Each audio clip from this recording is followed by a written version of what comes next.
पहिल्यांदा तर मी सांगतो की अशा प्रकारचा जो काही आरोप आहे हा पूर्णपणे खोटा आहे, अतिशय चुकीचा आहे। अर्थसंकल्पाची पद्धती ज्यांना समजत नाही अशी मंडळीच असा आरोप करू शकतात। आपल्याला कल्पना आहे की नियम काय आहे, तर नियम असा आहे की आपल्या अर्थसंकल्पामध्ये आदिवासींच्या लोकसंख्येप्रमाणे आदिवासींकरता आणि अनुसूचित जातीच्या लोकसंख्येप्रमाणे अनुसूचित जातीकरता निधी राखीव ठेवावा आणि हा निधी राखीव ठेवताना त्यातला जास्तीत जास्त निधी हा वैयक्तिक लाभाच्या योजनांकरता राखीव ठेवला पाहिजे आणि मग काही स्पेसिफिक इन्फ्रास्ट्रक्चर करता ठेवला पाहिजे।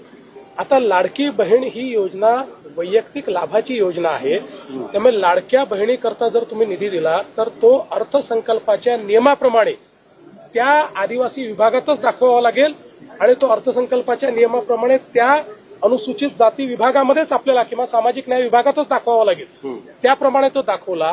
पण या संदर्भातला अजितदादांनी हाऊसमध्येच खुलासा केला की नुसता इथे पैसा दाखवला त्याच पैशात दाखवला असं नाहीये, तर जवळजवळ 2.5 पटीनं या विभागांचं बजेट वाढवलेलं आहे आणि त्या ठिकाणी तो दाखवलेला आहे। त्यामुळे ही अकाउंटिंगची पद्धत आहे, कुठलाही पैसा पळवलेला नाही, कुठलाही पैसा वळवलेला नाही।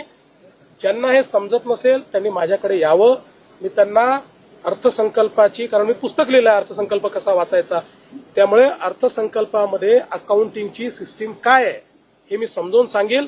नियमामध्ये अशा प्रकारची तरतूद तिथेच दाखवावी लागते, ती योग्य प्रकारे दाखवलेली आहे। त्यामुळे यात कुठली बनवाबनवी नाही, यात कुठली फसवाफसवी नाही, हे स्पष्ट मी करू इच्छितो।